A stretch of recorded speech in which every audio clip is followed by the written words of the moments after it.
Landlords like to say that they provide housing, but what they do is they hoard it. A landlord is someone that owns more housing than they need. But they do provide housing. In the current climate, housing is already there is a big issue about it's 20 or 30% of landlords who have mortgages, big mortgages. Many others don't have mortgages at all, so it is making profit.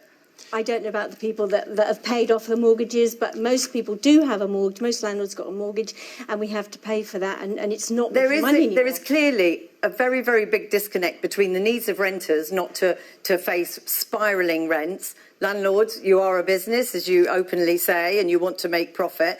But very briefly, what is the answer to this disconnect? Well, I think the real housing crisis is that we don't treat housing as a basic human right, that people are expected to have to hand over 45 or maybe more % of their income just to not live on the streets. And also, if you increase the amount of social housing that's being built, when you look at the number of people that you're competing with every time you're going to try and find a place to live, it's 1 in 20 where there's 20 people applying for a viewing of every single house that's available. When you don't have enough social housing, you have everyone below a certain price point all competing for that. If I can stop you just... So, let's talk about the housing crisis and what exactly we need to do to end the housing crisis in Britain. Now, it's clear, or it should be clear, that house prices need to fall. Because we know we're going through a cost of living crisis, and I'm pretty sure everybody would agree that the energy prices needed to fall, that food prices need to fall. But then there's the elephant in the room, which is, of course, house prices. Now, house prices, if we go back a few decades, then you needed about 3.5 times your annual salary to afford a house. Fast forward to the present day, and you need about 8.5 times your annual salary to afford a home. Now, why is this? Why is this? Okay, now the reason for this is because in Britain, we're torn between looking at housing as a human right, right? Somewhere to live, versus housing being an investment. You know, I'm sure you're familiar with the notion of flipping a property.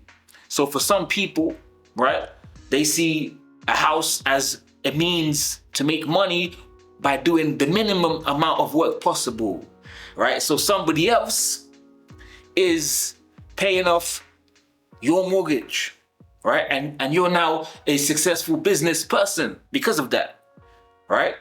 So we need to, as a people, decide, what should a home be? All right? Is it an investment, or should it be somewhere to live? And right now, if you ask me, I think we're certainly in an imbalanced situation. Right now, the home is an investment seems to be winning the argument, because we've gone from 3.5 times the annual salary to 8.5 times the annual salary.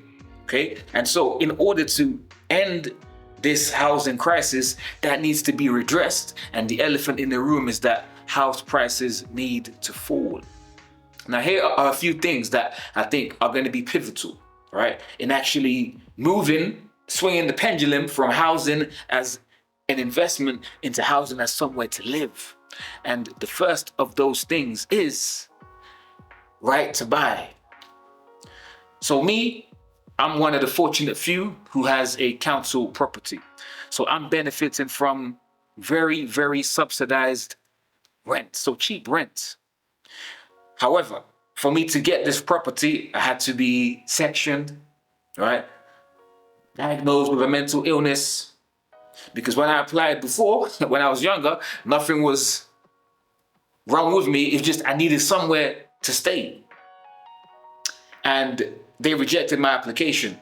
And then I reapplied, having been diagnosed, and that is now supporting my argument. And oh, lo and behold, I get on the housing register. Now, once upon a time, it was easier to get on the housing register. Okay, and I say all of this to say that the right to buy is something else that comes with the council property. So not only do you benefit from cheap rents, you also benefit from the right to buy your council flat. And furthermore, the longer you stay, in the council accommodation, the more of a discount you get. So you get discounted rent, and then you also get a discounted home purchase. Now we need to actually sit back and answer this question, which is quite glaring to me. Why should we have a right to buy a council property? Can somebody answer that question to me? Where did that notion come from, that we must have the right to buy a council property? Because the way I see it is that a council property is something that you have for your life here on earth. Once you die, then it goes to the next person. So why would you want to buy that property? Because it's yours as long as you're living. Why would you want to buy it unless perhaps you're trying to flip the property and sell it, make a profit off of that council property? Or an alternative notion perhaps is maybe you feel like you need to be a homeowner because of status, right? You don't want to be seen as a renter because for some weird reason, you look at renting as lower than being a homeowner, right? So there's something about home ownership, perhaps. Those are the only two options that I can see. If I'm wrong, please let me know. So for me personally, right to buy, that law needs to be abolished, right? That law needs to be abolished, and that is one of the steps in really fixing this housing crisis. Now let's talk about another elephant in the room, right? Which is buy-to-let mortgages. So buy-to-let mortgages introduced in the 90s, and buy-to-let mortgages have made mortgages more available. And what has that done? That has surely contributed to the inflation that we're seeing in housing prices. Right, that buy-to-let. So that means you're a savvy entrepreneur, right? And you're extracting profit from somebody who's just looking for somewhere to lay their head.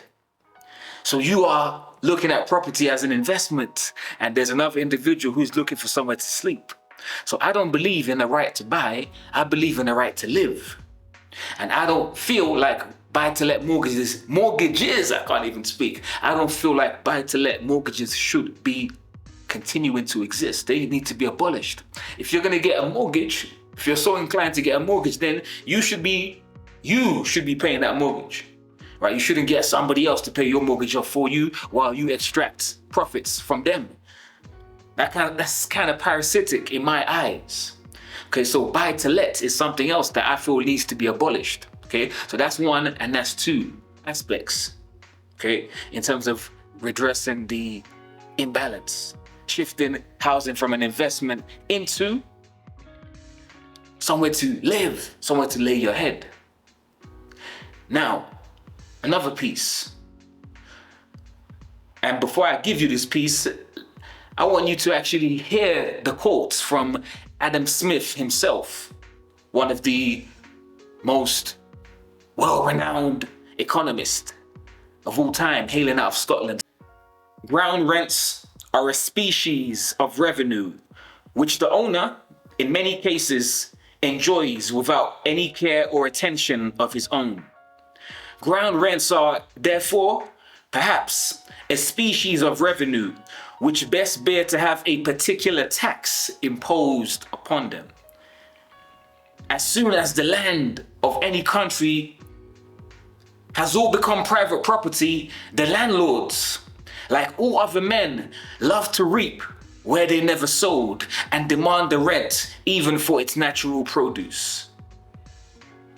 A tax upon ground rents would not raise the rents of houses.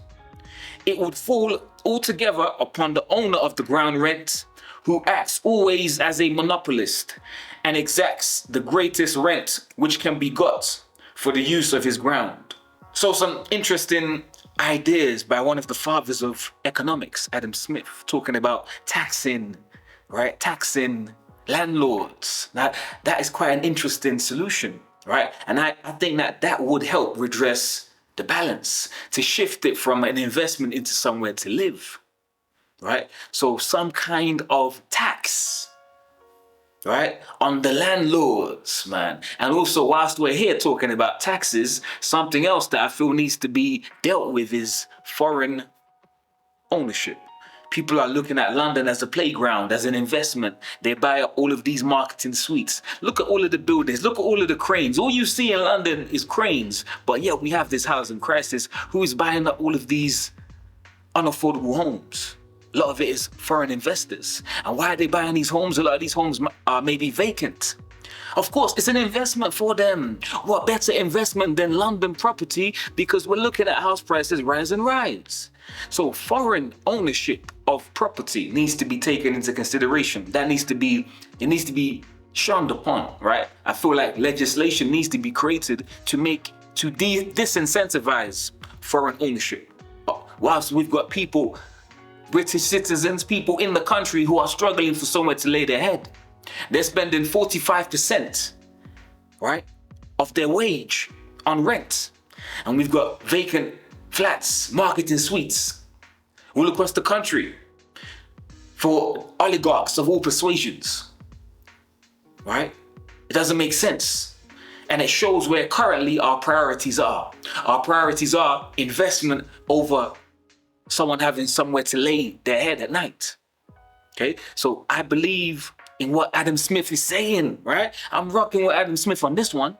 So some kind of tax to disincentivize foreign ownership of property, even multiple home ownership. How many homes do you need? How many homes do you need? People seem to be hoarding properties. Why are people hoarding properties, man? It doesn't make sense. So I feel like these are some of the things that we need to do to really redress this housing crisis.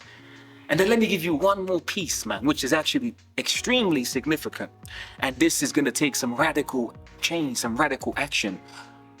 We need to talk about the monetary system that we're currently using, right? Because commercial banks, they can make money out of thin air. And they do so whenever they create a mortgage, right? Whenever they approve a loan, whenever they approve a mortgage, brand new money is created. The Bank of England termed this fountain pen money, right? So these commercial banks are making money out of thin air when a mortgage is produced. And what's wicked about this system is you will now be working 25, 30 years, 9 to 5, blood, sweat and tears paying off this mortgage with interest.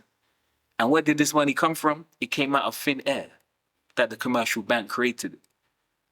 Now, I feel like this is the height of madness.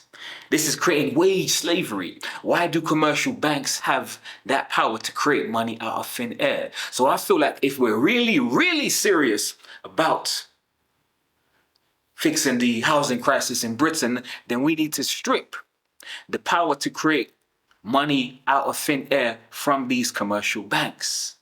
And then we can really get cooking and address the inequality and really tackle the housing crisis in Britain. Anyway, that's all for this video. Those are some of my thoughts. What do you think? Do you agree? Do you disagree? Is there anything that you suggest that we can do to end this housing crisis in Britain? Okay, let me know in the comments. Like, share, subscribe if you found some value. My name is Eche. I'll catch you on the next one. The Office for National Statistics say that anything over 5 times your income is unaffordable. But today's figures show it's now more than that in the northeast.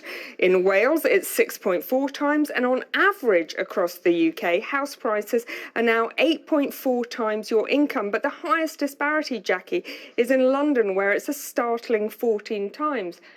So I'm a renter in Manchester. I rent a house that's in disrepair, like a lot of houses that are rented in the UK. In April, my landlord, well, through the letting agency, got in touch to ask us about a 40% increase in our rent. I was in a situation where we were already paying an extortionate amount of rent. So I was paying about 45% of my paycheck, and in April, around the same time, we got told that our rent was going to be going up again. Our landlord owns the home outright, so he was talking about inflation, he was talking about the rising costs.